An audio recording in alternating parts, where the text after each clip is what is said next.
Hello guys, ఇవాళ నేను మీకు ఇంకొక కొత్త రకమైన వంటకాన్ని చూపిస్తున్నానండి. అది మీ అందరికీ తెలిసిన వెజిటేబుల్తోనే. అది కూడా ఏంటి అనుకుంటున్నారా? ఆలు బంగాళదుంపతో. చూడండి ఎంత క్రిస్పీగా వచ్చేసింది ఫ్రై అనేది. డీప్ ఫ్రై ఆయిల్ యూస్ చేయకుండా నార్మల్ ఫ్రై చేసేటట్లు ఆయిల్ వాడి కొంచెం ఆయిల్తోనే ఇంత క్రిస్పీగా చాలా టేస్టీగా భోజనాల్లో మనకి డీప్ ఫ్రైలు సర్వ్ చేసే అంత టేస్టీగా వస్తుంది ఈ ఫ్రై అనేది. ప్రాసెస్ కూడా చాలా డిఫరెంట్గా ఉండిద్ది. వీడియో మొత్తం చూడండి, ఎక్కడ స్కిప్ చేయొద్దు. మీరు కూడా చక్కగా ట్రై చేయండి, చాలా బాగా వస్తుంది. నాకు కమెంట్ చేయండి ఎలా వచ్చిందో. ప్రాసెస్లోకి వెళ్ళిపోదాం ఇప్పుడు. ముందుగా 2 ఆనియన్స్ కోసి అలా పెట్టుకోవాలి. అలాగే బంగాళదుంపలు 2 తీసుకోవాలి. కొంచెం గరం మసాలా, కొంచెం అల్లం వెల్లుల్లి పేస్టు, కొంచెం ఎండు కొబ్బరి. ముందుగా బాండీ పెట్టేసి ఆయిల్ వేసి ఒక రెమ్మ కరివేపాకు వేసుకోవాలండి. ఇప్పుడు కొంచెం జీలకర్ర వేసుకోవాలి. వేరే తాలింపు గింజలు ఏం అవసరం లేదు. ఇప్పుడు ఆనియన్స్ అనేవి యాడ్ చేసేసుకోవాలి. ఆనియన్స్ యాడ్ చేసుకొని చక్కగా ఆనియన్స్ అనేవి ఒక చిటికెడు పసుపు యాడ్ చేసుకొని 2 మినిట్స్ మీడియం ఫ్లేమ్లో పెట్టుకొని చక్కగా వేగనివ్వండి. ఒక 2 మినిట్స్కి ఆనియన్స్ అనేవి మంచిగా ఫ్రై అయిపోతాయి.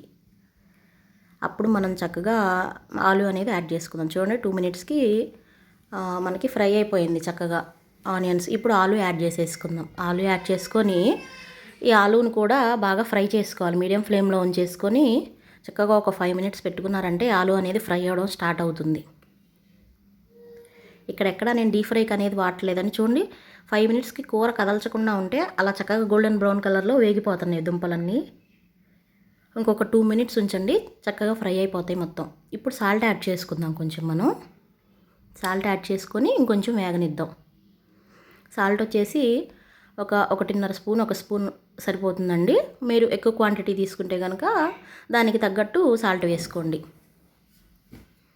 సాల్ట్ యాడ్ చేసుకున్న తర్వాత ఇంకొక 2 మినిట్స్ మీడియం ఫ్లేమ్లో పెట్టి చక్కగా వేగనివ్వండి. ఇలానే మనకి డీప్ ఫ్రై చేసుకోవసరం లేదండి. నార్మల్ ఫ్రైతోనే నేను మీకు ఇందాక చూపించిన విధంగా ఫ్రై తీసుకొస్తాను. చూడండి ఇంకొక 2 మినిట్స్కి చక్కగా వేగిపోయినాయి ఆల్మోస్ట్. ఇప్పుడు కారం యాడ్ చేసేసుకుందాం.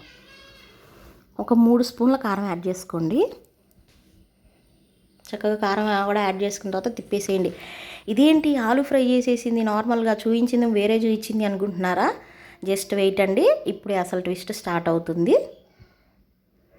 కూరను అలా కొంచెం అటు ఇటుగా జరిపేసి సెంటర్లో కొంచెం అంటే కొంచెం 1/2 స్పూను జింజర్ గార్లిక్ పేస్ట్ వేయాలి. ఇప్పుడు ఇదేంటి, ఇది స్టార్టింగ్లో కదా యాడ్ చేసుకునేది ఇప్పుడు అనుకుంటున్నారా? అవునండి, స్టార్టింగ్లో యాడ్ చేసుకుంటే ఏమవుతుందంటే మనకి డీప్ ఫ్రై చేసిన విధంగా ఆలు అనేది రాదండి.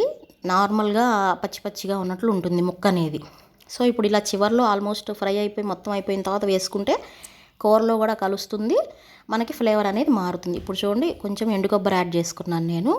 ఈ ఎండు కొబ్బరి వచ్చేసి ఒక చిప్ప వేసుకోండి, సరిపోయిద్ది. చిన్న చిప్ప అది. తర్వాత కొంచెం గరం మసాలా, కొంచెం కొత్తిమీర జల్లేసుకొని తిప్పేసుకోండి. అంతేనండి. చూసారా ఇప్పుడు ఒక్క మినిట్లో కూర అనేది ఎలా మారిపోయిద్దో చూడండి మీరే. డీప్ ఫ్రై కూరలు ఎందుకు వనికిరావు, అంత చక్కగా క్రిస్పీగా వచ్చేసింది. చూడండి గోల్డెన్ కలర్లో చక్కగా. అసలు ఇది అచ్చగా డీప్ ఫ్రై చేసిన ఫ్రై లాగా ఉంది చూడండి. ఇందులో కొంచెం వేయించిన పల్లీలు కూడా వేసుకున్నారంటే మీరు భోజనాల్లో ఫ్రై లాగే ఉండిద్ది డిట్టో. నేనైతే పల్లీలు వేయడం మర్చిపోయానండి. బట్ మీరు పల్లీలు కానీ జీడిపప్పు కానీ వేసుకొని సర్వ్ చేసుకోండి. చాలా అంటే చాలా టేస్టీగా ఉండే. ఎంతో సింపుల్గా అయిపోయింది కదా. ప్రాసెస్ కూడా చాలా డిఫరెంట్గా కూడా ఉంది కదా. తప్పకుండా ట్రై చేస్తారా మీరు కూడా? ఏంటి ఈ వీడియో నచ్చిందా? తప్పకుండా ట్రై చేస్తారా? మన ఛానల్ని సబ్స్క్రైబ్ చేస్తారా?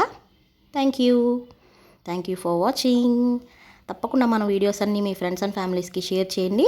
నన్ను ఇలానే ఆదరిస్తూ ఉండండి. నా టార్గెట్ని త్వరగా రీచ్ అవ్వడానికి హెల్ప్ చేయండి. అదేనండి, target of reaching 1000 subscribers. Thank you. Bye bye. See you again.